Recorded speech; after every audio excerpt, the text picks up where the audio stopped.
본문은 민수기 14장 39절부터 45절까지입니다. 모세가 이 말로 이스라엘 모든 자손에게 알림해 백성이 크게 슬퍼하여 아침에 일찍이 일어나 산 꼭대기로 올라가며 이르되 보소서 우리가 여기 있나이다. 우리가 여호와께서 허락하신 곳으로 올라가리니 우리가 범죄하였음이니이다. 모세가 이르되 너희가 어찌하여 이제 여호와의 명령을 범하느냐. 이 일이 형통하지 못하리라. 여호와께서 너희 중에 계시지 아니하니 올라가지 말라. 너희의 대적 앞에서 패할까 하노라. 아말렉인과 가나안인이 너희 앞에 있으니 너희가 그 칼에 망하리라. 너희가 여호와를 배반하였으니 여호와께서 너희와 함께하지 아니하시리라 하나 그들이 그래도 산 꼭대기로 올라갔고 여호와의 언약궤와 모세는 진영을 떠나지 아니하였더라. 아말렉인과 산간지대에 거주하는 가나안인이 내려와 그들을 무찌르고 호르마까지 이르렀더라. 이는 하나님의 말씀입니다. 하나님 감사합니다. 다시 앉으시겠습니다. 오늘 예배를 위해서 에클레시아 찬양대에 특별 찬양이 있겠습니다.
감사합니다.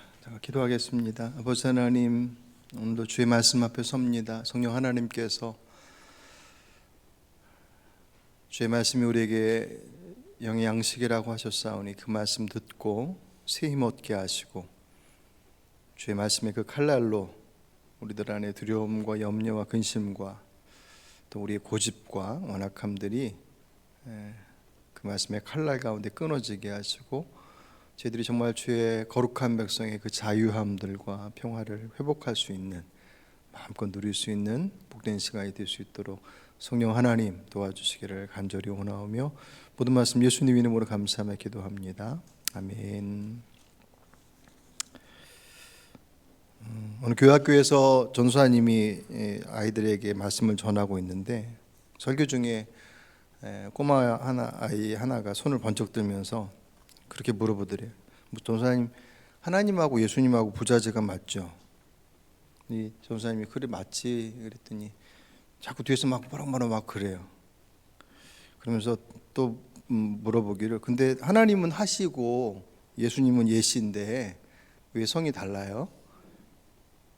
갑자기 그런 질문을 하니까 전사님이 당황해서 뭐라고 답해줄까 이렇게 뜸들이고 있는데 뒤에 있던 아이 하나가 한 살 많은 형인데 그러더래요. 야, 넌 그것도 모르냐? 서양 사람은 성이 뒤에 붙잖아.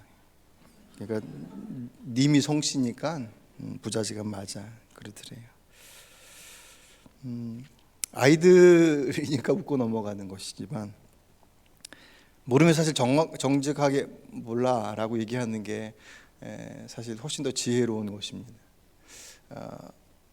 책 한 권 읽은 사람이 제일 무섭다고 그러잖아요. 내가 알고 있는 내 지식과 또 내 경험과 나의 것이 마치 모든 것의 기준처럼 돼서 그것으로 세상을 보고 사람들을 판단하고 재단한다고 한다면 세상의 모습을 바로 볼 수 없을 거예요. 우리 주변에 보면 한결같은 사람이라고 보여지는, 그래서 칭찬받는 사람도 있고 또 한편으로는 고집불통인 사람을 보기도 됩니다. 이 두 부류의 사람은 공통점이 있어요. 변함이 없다는 거. 한결같은 사람도 고집불통인 사람도 뭔가 꽉 지키고 있어요. 변함없는 모습을 가지고 있는데 차이점은 한결같은 사람은 저 사람 정말 한결같아라고 얘기할 때 그 사람을 향한 뉘앙스는 좀 긍정적인 거잖아요. 뭔가 이타적이고 다른 사람들에게 희생적인.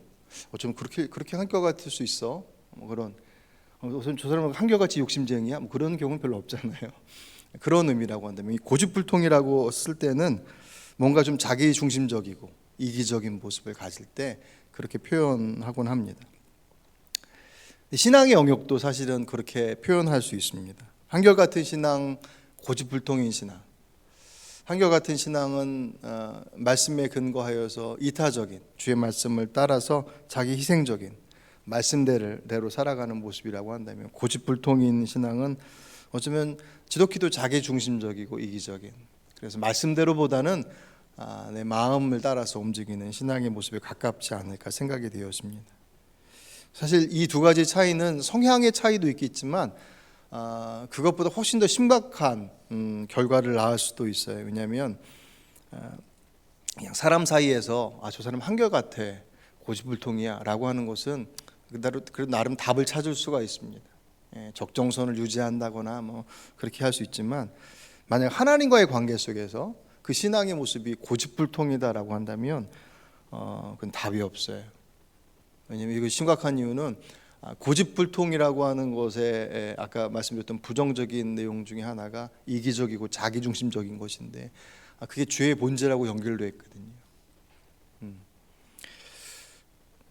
하나님의 나라는 어떤 사람이 갈 수 있느냐? 예수 믿는 사람이 하나님께서 이 땅을 창조하신 창조주이시다라고 하는 것을 믿는 것을 더해서 그 이 땅을 창조하신 그분께서 나를 만드시고 나를 이 땅에 보내신 내 삶의 주인이시다라고 하는 그 고백, 그죠? 모두를 위해서 우리를 위해서 십자가에 못 박히신 주님의 십자가의 은혜, 그 고백 플러스 그 십자가의 죽으심은 나를 위하신 죽음이다라고 하는 것으로 연결될 때 그 믿음이 실제적인 믿음이 되겠죠, 그죠? 그리고 그 내 삶의 주인 되신 그분의 말씀을 따라서 예수 그리스도의 십자가를 의지하면 나의 죄의 문제가 해결돼서 하나님의 나라에 갈 수 있어라고 하는 그 약속의 말씀을 받아들임으로 하나님의 나라에 가는 거죠. 그러니 그 믿음의 고백을 가지고 있는 사람이 우리들의 이 땅에서의 삶 속에서 부르시는 그날까지 하나님께서 내 삶의 주가 되심을 고백하면서 그 말씀을 따라서 살아가는 삶이 바로 이 땅에서 사는 신앙의 여정들이죠. 예수님께서 말씀하셨던 너희들은 빛이요 소금이다 라고 말씀하신 삶의 모습도 그와 같은 그런 삶이 하나님의 나라를 향해서 하나님의 나라를 세워가는, 그래서 죽으면 주님께서 완성하신 그의 나라로 들어가는 거예요. 그러니까 주님의 나라는 이 땅에서 하나님의 나라를 살다가 가는 사람이에요. 이거 대단히 중요한 것입니다. 죽어서 그냥 눈 떠 보니 이곳이 천국이야 지옥이야 그것이 아니더라는 거예요. 이 땅에서 내 삶이 누구에게 속해 있느냐라고 하는 것, 그것이 내 삶의 자리들 속에서 확인되더라는 거예요. 하나님께 속한 사람인지 아니면 하나님이 아닌 이때 하나님께 속했느냐 아니냐라고 하는 것은 그분께서 내 삶의 주인 되시냐라고 하는 것에 대한 분명한 고백. 이 말씀 제가 드리는 이유는 오늘 본문의 내용들과 아주 밀접하게 연관되어 있습니다. 이 민수기 13장 14장의 내용들은 그 유명한 이스라엘 백성들이 가데스반 약속의 땅을 코앞에 두고 정탐꾼 보냈다가 못 들어가는 그 절체절명의 상황을 그리고 있습니다. 가나안 땅은 하나님의 나라를 상징해요. 물론 크게 보면 나중에 이스라엘 백성들이 가나안 땅에 들어가서 또 정복 전쟁하면서 막 거기서 산에 중리하잖아요. 하지만 그 안에 들어가기 전에 그냥 여기 애굽에서부터 가나안 땅까지 딱 끊어서 보면 애굽은 우리가 하나님 모를 때의 세상에서의 삶, 주의 은혜 가운데 하나님의 자녀로 택함 받아서 끌려 나왔어요. 약속의 땅으로 가는 이 광야에서의 삶은 이 땅에서의 우리가 살아가는 세상의 삶이고, 우리가 흔히 그렇게 얘기하는 요단강 건넜다고 표현하는 그 가나안 땅은 이제 하나님의 나라에 들어가는, 그렇게 표현한다고 한다면 이스라엘 백성들은 그 하나님의 나라를 상징하는 가나안 땅을 눈앞에 두고도 그들이 들어가지 못해요. 40일 동안 정탐하고 온 정탐꾼들의 지도자들이요, 그들이 보고의 내용을 듣는데 두 가지로서 보고했습니다. 하나는 그 땅 정말 좋은 땅이다, 젖과 꿀이 흐르는 땅이라고 표현될 만큼 정말 비옥한 땅이다. 그리고 그런데 그 땅에는 정말 강한 부족들이 살고 있다. 심지어는 안악 자손의 후에 거인족들이 있다라고 하는 이 두 가지의 사실 팩트를 전달해요. 그러면서 그 이야기를 전달하는 10명의 정탐꾼들이 그런데 아무래도 어려울 것 같다 라고 10명의 정탐꾼들이 얘기하고, 그 얘기를 듣고 있었던 갈렙이 나서서 아니다, 하나님께서 우리에게 허락하신 곳이니 들어가자 라고 이 서로 다른 보고가 전해졌을 때 이스라엘 백성들의 선택은 못 들어간다라고 하는 것을 선택을 합니다.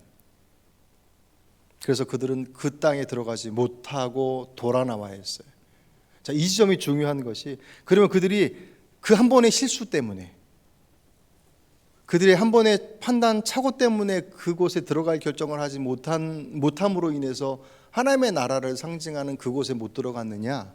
반대로 갈렙과 요수아는 기가 막힌 선택을 해서 마치 요행수처럼 그 한 번의 순간의 선택을 다른 사람들이 다 안 된다고 얘기하는데 그래도 들어갈 수 있어라고 하는 그 맷집을 가지고 선택한 그 선택 때문에 그는 하나님의 나라를 상징하는 가나안 땅으로 들어갔느냐라고 할 때 그게 아니더라는 거예요.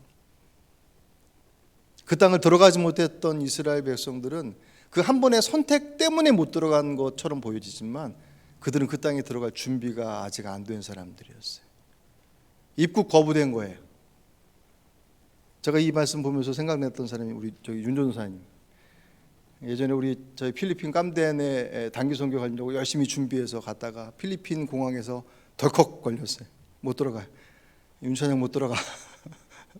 다 통과했는데 나중에 알고 봤더니 예전에 필리핀에서 이렇게 단기 사역하면서 했었는데 나올 때 뭔가 서류상 문제가 있어서 블랙리스트에 올라 있는 걸 전혀 몰랐다가 입국 절차에서 붙잡혀서 하룻밤 거기서 자고 곧바로 추방당했거든요. 마치 그것과 같아요. 가나안 땅에 딱 들어왔어요. 들어오려고 딱 입국 대기하고 있는데 너 안 돼. 입국 거절당해. 왜? 자격이 안 된다는 거예요. 한 번에 뭐 인터뷰를 잘못해서가 아니에요.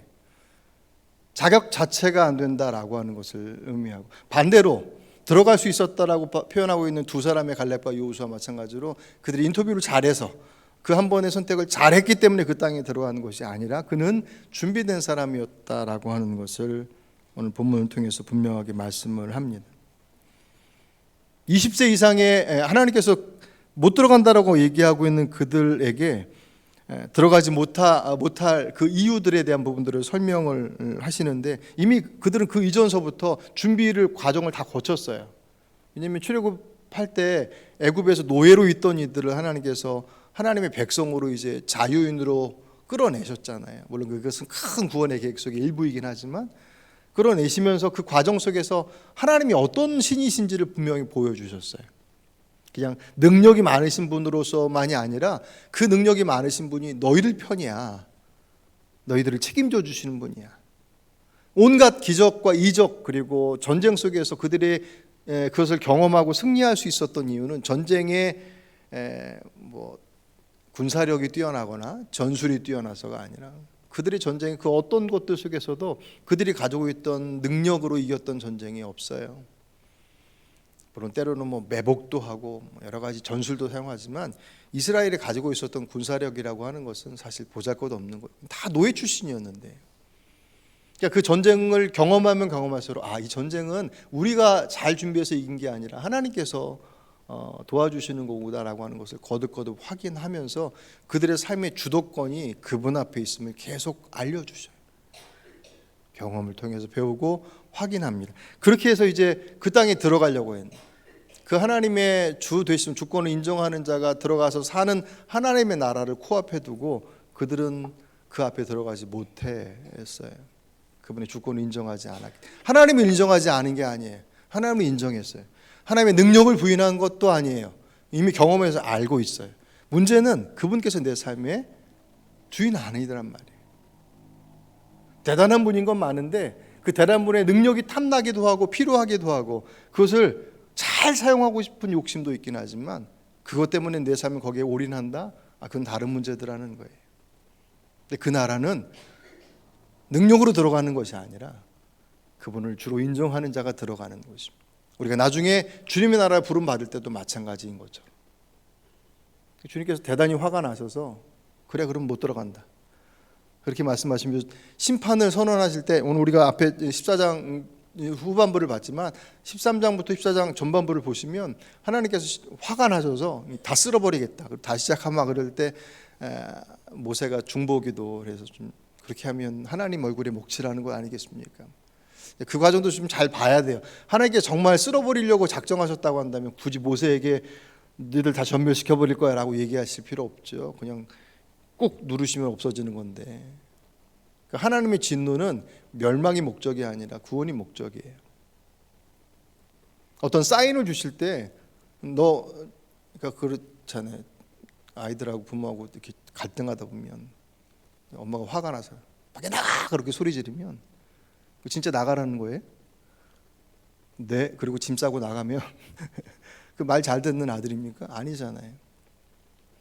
그는 정신 차리고 좀 잘 좀 살자 그런 의미잖아요. 근데 화가 나니까 나가 죽어 그렇게 거칠게 표현하기도 하겠지만 그렇게 표현하는 것일 뿐 하나님께서 이스라엘 백성들을 향한 진노가 확 하늘같이 올라서 너 다 쓸어버리고 다시 시작할 거야라고 하시는 말씀은 진짜 다 쓸어버리시겠다는 게 아니에요.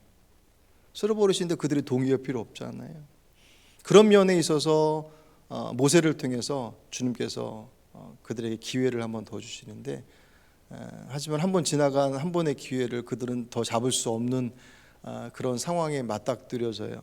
20세 이상의 가나안 땅에 들어가는 것을 거절했었던 사람들은 못 들어간다. 니들 말대로 못 들어가. 니들이 내게 말한 거 내 귀에 들린 대로 그대로 해줄게. 너희들은 못 들어가. 그리고 20세 이하 여기서 나누는 기준이 20세예요. 그것은 자기 선택의 결정의 책임 그 권한이 20세 이상에 우리가 그냥 쉽게 생각하면 성인에게 미성년자와 성인으로 나눈 거예요.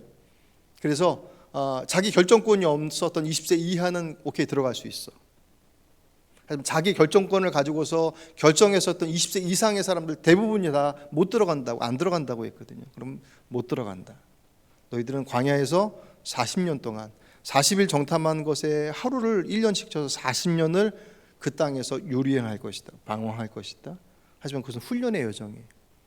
그 안에서 너희들 20세 이상들은 모조리 다 그곳에서 죽을 것이고 20세 이하의 너희들의 자녀들은 그 40년 동안 너희들의 죄값을 치르는과 동시에 훈련을 통해서 하나님의 주 되심을 분명하게 배울 것이다 라고 말씀하셨어요. 그리고 또 하나 더해진 것이 그 12명 정탐꾼 중에서 10명이 정탐꾼이 안 된다고 그랬잖아요. 그들이 그 보고를 할 때 악평을 했다고 그랬어요. 그러니까 사실적 보도 팩트만 전달하는 것이 아니라 못 들어가라고 하는 것을 거기에 덧붙여서 못 들어간 이유들을 여러 가지로 세번역에 보면 그것을 소문냈다고 그랬습니다. 그러니까 사람들을 자꾸 이렇게 슬금슬금 건드려 놓는 거예요. 야 저기 가면 죽어 끝나는 거야. 라고 악평하고 소문냈던 그들에 대해서 하나님께서 징계로 그들을 죽음으로 이렇게 징계하죠. 어떻게 죽었는지는 성경이 표현하지 않아요. 그런데 분명한 것은 그 죽음을 사람들이 다 알았어요. 그리고 나니까 그제서야 이스라엘 백성들이 반응을 보여요. 어떻게 보여요? 오늘 본문의 39절의 말씀, 그들이 어떻게 반응합니까? 모세가 이 말로 이스라엘 자손들에게 알림에 백성이 크게 슬퍼하여. 이제서 이제 문제가 발생했다라고 하는 것을 그들 안에서 확인을 하죠. 그러면서 이제 이렇게 바꾸려고 시작을 합니다. 근데 문제는 정말 그렇게 바꾼 것이냐 할 때 그렇지 않더라는 거예요. 하나님을 온전히 신뢰, 그분을 삶의 주로 고백하지 않은 이들이 나타나는 특징이 네 가지 특징이 있어요. 하나는 불신, 믿지 않아요. 또 하나는 불청, 듣지 않아요. 그리고 불순, 따르지 않아요. 순종하지 않습니다. 마지막 불통, 그러니 될 리가 없죠. 이 네 가지의 모습이 하나님을 주로 섬기지 않는 이들의, 주인으로 고백하고 있지 않은 이들에게 나타나는 공통적인 모습들이에요. 아까도 서두에 말씀드렸던 것처럼 이스라엘 백성들이 가나안 땅에 못 들어갔던 이유는 한 번의 실수 때문이 아니라 그들이 그분을, 주님을 주로 고백하지 않은 모습이 그들 안에 그대로 노출되어져서 자꾸 자기 고집을 부리거든요. 사무엘상 15장 23절에 보시면 거역하는 것은 점을 치는 죄와 같고 고집을 부리는 것은 우상을 섬기는 죄와 같다. 사울 왕에게 주셨던 말씀이에요. 우상 숭배가 하나님을 대적하고 하나님 대신 우상을 주인으로 섬기는 건데 무엇을 우상 숭배가 같다고 얘기했냐면 고집을 부리는 거예요. 무슨 고집이에요? 내 마음대로 하겠다는. 그래서 하나님 믿지 않은 그 불신으로 말미암아 그들이 그 줄줄이 엮여지는 모든 것들에 대해 선택들이 줄줄이 나와요.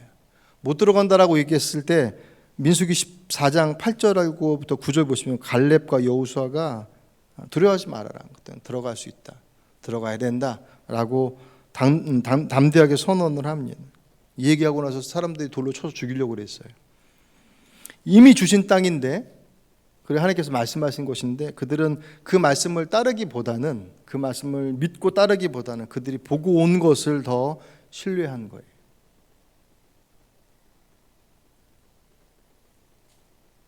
주의 말씀보다 내가 보고 느끼고 경험한 것들이 그들에게 있어서 기준이 되었다라고 하는 거예요. 결국 이제 믿음의 모습들이 갈라지는 그 어떤 기준이 되어지죠. 주님께서 그들에게 심판을 선언하시고 나서 아까도 말씀드렸던 것처럼 20세 이하의 아이들만 들어갈 수 있다라고 하시는 그 말씀을 듣고 10명이 죽임을 당하는 과정을 딱 보고 나서 그들이 어떻게 조치했다고 그랬습니까? 크게 울었다고 그랬어요. 겉으로 보면 회개한 것처럼 보여지는데 그 크게 울고 난 이후에 오늘 본문의 40절 보시면 아침에 일찍 일어나 산 꼭대기로 올라가며 이르되 보소서 우리가 여기 있나이다. 우리가 여호와께서 허락하신 곳으로 올라가리니 우리가 범죄하였음이니라. 아멘. 자기들이 잘못했다고 인정해요. 그러면서 이른 아침에 어디 갔다 그랬습니까? 산 꼭대기. 이 산 꼭대기 어디냐면 그들이 그 가데스바네아 정탐꾼을 보냈던 그 가데스바네아의 그 가까이에 있는 산 호르산이라고 하는 그 산의 꼭대기에 올라가는. 거기에 누가 있었냐면 아말렉과 가나안인들이 거주하고 있었어요. 무슨 얘기냐면 들어가겠다는 거예요.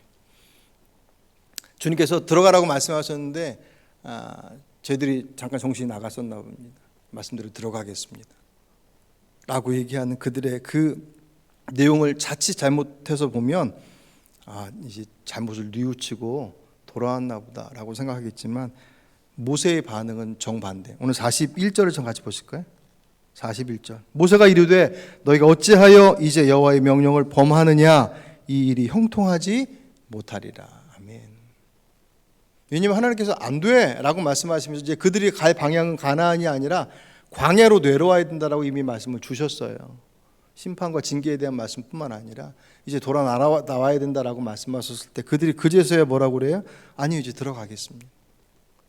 자꾸 핀트가 안 맞아요. 들어가라고 할 때는 안 들어간다고 그러고 들어가지 말라고 그럴 때는 들어가. 이 문제는 단지 타이밍의 문제가 절대로 아니에요. 여전히 그들은 잘못했다고 인정하고 회개한다고 말하고 있지만, 슬퍼하고 그 마음 가운데 뉘우치고 있지만, 여전히 그들은 자신들의 뜻에 따라서 행동하고 있어요. 누구의 말도 듣지 않아요. 믿지 않으니까. 이때 믿는다라고 하는 것은 거듭 말씀을 드리지만, 하나님께서 살아계셔, 그분은 대단한 능력이 이 땅을 창조하신 창조주셔라고 하는 것을 믿는 것 플러스 그분께서 나를 만드신 분이고 내 삶을 주관하시는 분이야 라고 하는 것에 대해서 고백하는 것이 함께 어우러져 있어야 돼요. 연결되어 있어야 돼요. 그게 되지 않으면 믿는다라고 하는 그 고백들이 그 믿음의 말씀을 귀 기울여 듣고 그 말씀을 따라 살아가는 것으로 열매를 수 없어요. 이스라엘은 그 단계에서 막혀 있습니다. 그분을 인정하지만 주인으로 받아들이지 못하니까 들어가라고 그럴 때 안 들어가고 들어가지 말라고 할 때 들어가겠다고 해요. 모세가 옆에서 뜯어 말려도 안 돼요. 오늘 44절, 그들이 그래도 성곽대기로 올라가고. 모세가 뭐라고 얘기했어요? 42절 43절, 여호와께서 너희 중에 계시지 아니하니 올라가지 말라, 너희 대적 앞에 패할까 하노라. 이건 올라가면 질 수 있어가 아니라 올라가면 진다. 그러니까 올라가지 마라, 그렇게 말씀하셔요. 43절, 암말렉인과 가나안이 너희 앞에 있으니 너희가 그 칼에 망하리라. 너희가 여호와를 배반하였으니 여호와께서 너희와 함께하지 아니하시리니라 하나. 그러나 그래도 산꼭대기로 올라갔다.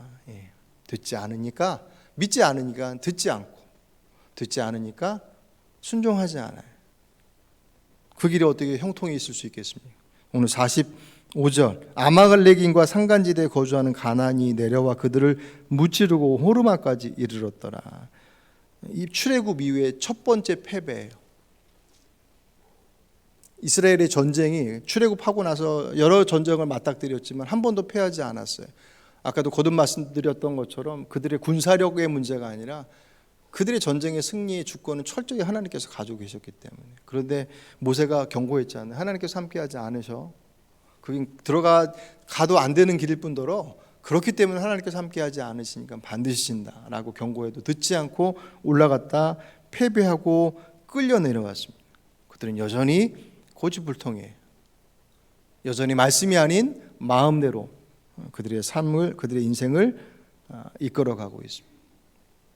늘 주님은 기회를 주시는 분이었어요. 그래서 또 기회가 있을 것이라고 생각했습니다. 그건 그들의 생각이었어요. 정말 주님께서 많은 기회를 주셔요. 우리의 삶 속에서도 그렇고, 우리가 생명이 있다라고 하는 것 자체가 사실 우리에게 또 한 번의 기회를 주신 것과 다르지 않거든요. 하지만 그 기회라고 하는 것이 언제까지, 그 하나님의 자비와 은혜를 생각하면서 언제까지 기다려 주실 하나님이다라고 하는 것으로 내게 주어진 삶의 자리를 미적되다가는 낭패 보게 되더라는 거죠. 고린도후서 6장 2절, 이르시되 내가 은혜 베풀 때에 너희에게 듣고 구원의 날에 너를 도왔다 하셨으니 보라 지금은 은혜 받을 만한 때요, 보라 지금은 구원의 날이로다. 아멘. 여기서 지금은이라고 말씀하신 그것이 대단히 중요한 의미를 갖고 있어요. 지금은 은혜 받을 만한 때고 지금은 주님께서 구원하실 날이다. 그러면 지금이 지난 어느 시점은 그 날이 닥칠 때가 온다는 거예요. 주께서 이 땅의 모든 이들이 구원에 이르기를 원하시지만 모든 이들이 구원의 자리로 들어가지 못하더라는 거예요. 주님의 기회에 차별이 있어서가 아니라 모든 이들에게 그 기회를 열어놓으시지만 그 기회를 붙잡지 않으려 하는 이들이 분명히 있더라는 거죠. 왜?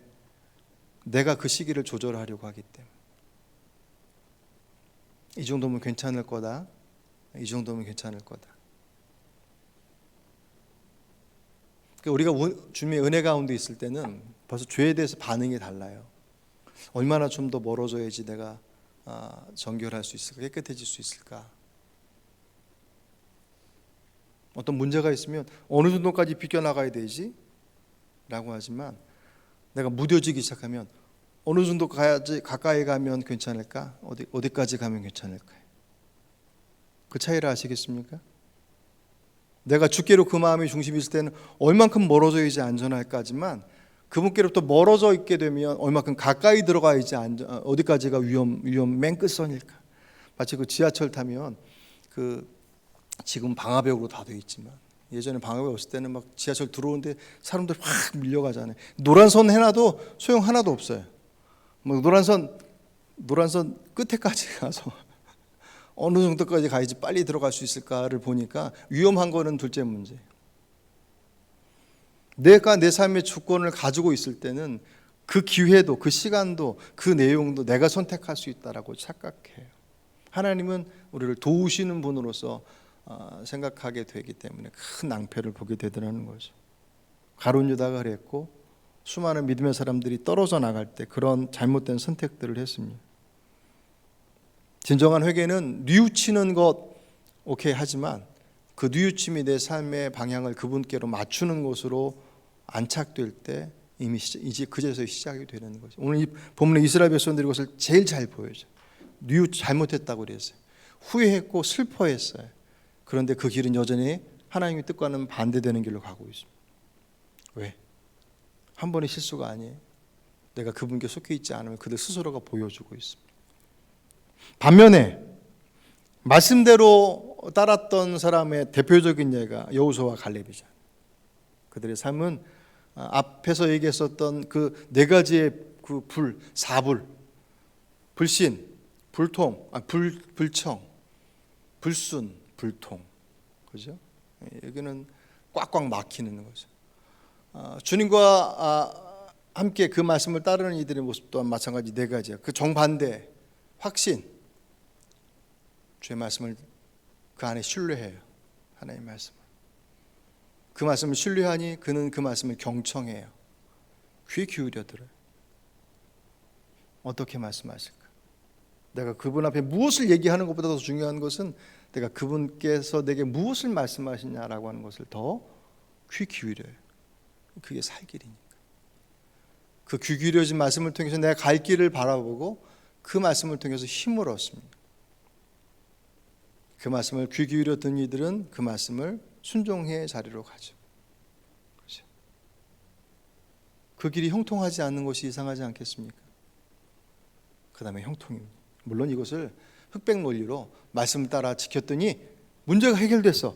뭐 그런 식으로 단번에 A는 B다. 뭐 그런 식으로 탁탁탁 그렇게 나오면 속 시원해 좋을 것 같은데 그 인생이 그렇게 간단하지 않지 않습니까? 하지만 주의 말씀 가운데서 우리의 삶을 돌아보면 그것에 대한 고백들은 늘 같은 고백이에요. 맞아, 그렇더라. 정말 주의 뜻을 따랐더니 그때는 도대체 몰랐고 왜 도대체 이런 길을, 왜 이런 선택을. 아까 우리 찬양 드렸던 가장 좋은 길로 인도하시는 주님 그 찬양 고백처럼 모르겠어요. 왜 그런지, 왜 이렇게 해야 되는지, 굳이 그렇게 해야 될지. 어렵기도 하고 힘겹기도 하고 사람들이 뭐라고 하기도 하고 이해되지도 않고 납득되지도 않고 어떻게든 상식적이지도 않은 것 같기도 하고 온갖 생각들이 들지만 주님께서 말씀하시는 길이니 그 길이 가장 좋은 길 아니겠습니까? 라고 하는 그 고백이 그 찬송을 지은 이의 고백이거든요.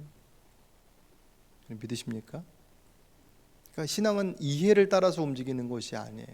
물론 우리에게 하나님께서 우리의 이해를 요청하실 때도 분명히 있습니다.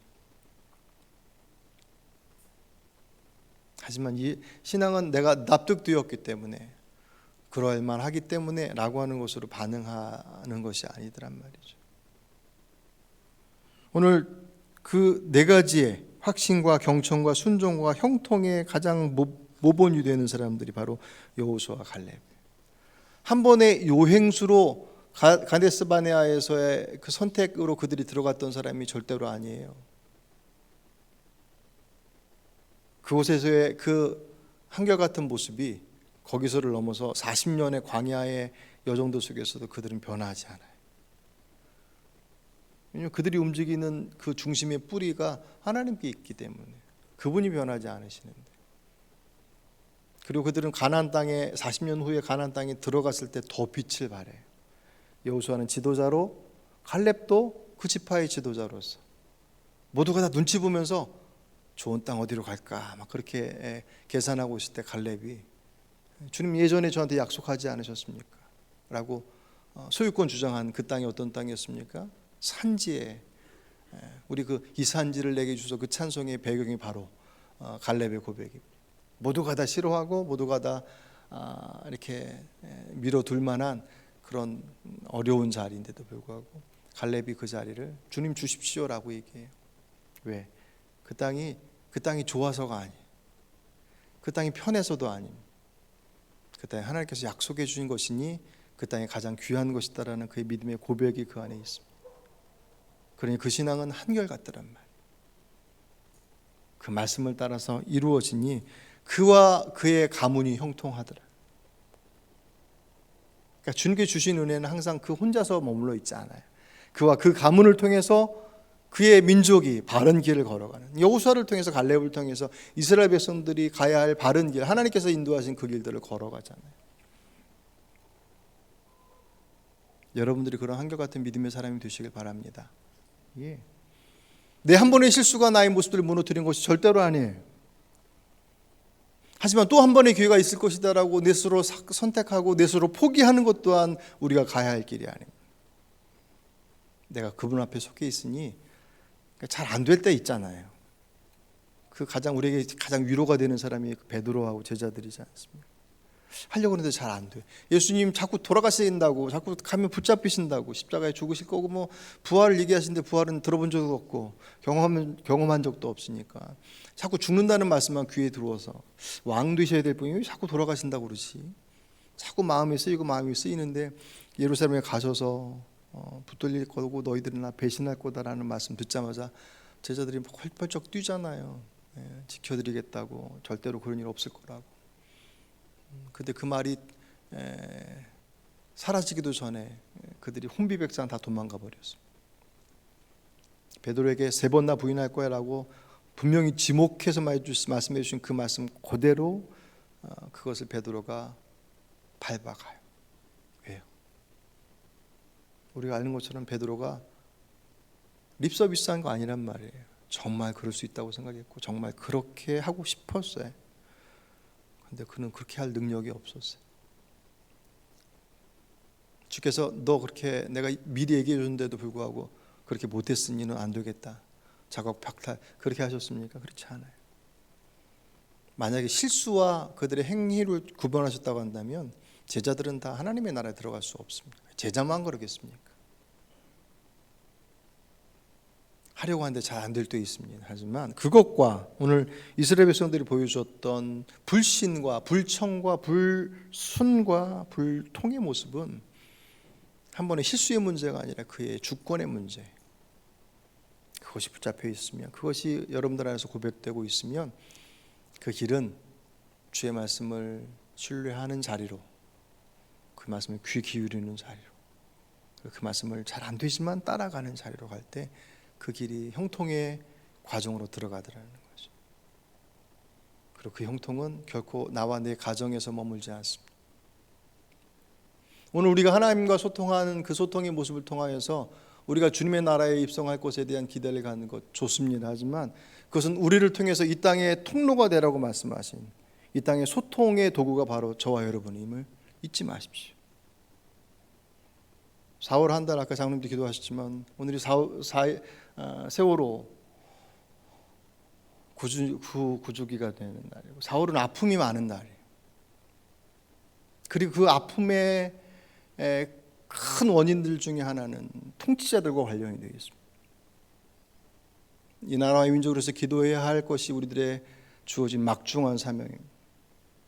주의 뜻이 무엇인지를 이 땅 위에 왜곡된 것으로서 잘못된 길로 가는 그 길에 주님의 뜻이 이 땅에 전달되어지는 통로로서 저와 여러분이 부름받았습니다. 핏게 들고 밖으로 나가서 데모하라는 것이 아니라 무엇이 하나님의 뜻인지에 대한 것을 내가 고백했다면 그 고백이 내 삶 속에서, 내 삶의 방식들 속에서 이루어져요. 어느 때보다도 이 땅의 지도자들을 위해서 기도해야 할 때입니다. 좀 부끄러운 일이지만 지난주에 중부연회가 있어서 연회에 참석을 했었는데 제가 웬만해서는 화를 좀 안 내잖아요. 집에서는 자주 화를 내도 밖에 나서 화를 잘 안 내는데 지난주 연회에 참석하면 너무 화가 나서, 불통도 그런 불통이 없어요.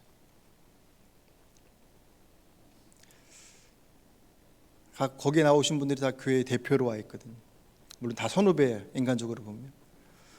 하지만 그곳에는 선후배로 와 있는 곳이 아니라 각 교회 대표로 와 있고 그 교회의 뜻을, 교회를 대표해서 주의 뜻을 따라서 뭔가를 결정하고 선택하고 회의하고 하는 것들의 그 과정들입니다. 의견이 다 다를 수 있어요. 제가 여기서 뭐 다 말씀드릴 수 없으니까 다 다를 수 있습니다. 좀 더 뭐랄까 보수적인 사람도 있을 수 있을 것이고 좀 더 진보적인 사람도 있을 것이고 우리 밖에도 마찬가지잖아요. 정치 보수 진보 다 나눠지잖아요. 그럴 수 있어요. 하지만 그 다 서로의 다름이 그 안에서 함께 용납되어지고 함께 보듬어지고 함께 어우러져 갈 때 그 안에서 주님의 뜻을 찾아가는 것이지. 세상은 세상이라서 그렇다시지만 교회 목사들이 모여 있는 곳에서의 회의의 과정들이 하나님의 말씀을 붙잡고 있음에도 불구하고 꽉 막혀 있는 불통으로서 내 말 안 들으면 퇴장이야. 무슨 애들 학급 회의하는 것도 아니고 애들도 요즘 그렇게 안 하죠. 이 땅의 그리스도인들이 소통의 이 세상을 향한 하나님의 뜻의 소통의 통로가 되어야 된다라고 하는 것은 예수천국 불신지옥이라고 하는 것을 선언하는 것으로서 멈출 수 없습니다. 그리스도인답게 살아가는 삶의 모습이 그 통로가 되는 것이 불의와 공의를 외면하고 정의를 부정하려고 하는 것들 앞에 침묵하는 것으로서 하나님의 통로의 역할을 절대로 할 수 없습니다. 왜냐하면 주님께서 일하셨던 그 모든 모습들이 늘 하나님의 공의와 정의를 외면했던 그들에게 대항하셨던 것이기 때문에 말씀을 정리하죠. 믿음 안에 소통의 사람이 되시길 바랍니다. 주의 말씀을 귀 기울이시고 신뢰하시고 귀 기울이시고 그 말씀에 따라 순종하실 때 여러분들의 삶이 하나님의 동행하심으로 인한 형통함이 분명히 있습니다. 하지만 그 안에서 머물러 계시지 마십시오. 그 소통과 그 형통을 통하여서 이 땅 위에 하나님의 소통의 창구가 되십시오. 주의 마음이 여러분들을 통해서 흘러나가게 하시고 주의 말씀이 여러분들의 삶을 통해서 보여지게 하십시오. 그것이 우리에게 이 땅에 살아가도록 맡겨주신 사명입니다. 모쪼록 그 거룩한 사명을 잘 감당해내시는 저 여러분 되시길 주의 이름으로 축복합니다. 오늘 주신 말씀을 기억하시면서 거듭의 기도 하나님 앞에 주 앞에 기도하며 나가겠습니다. 기도하십니다.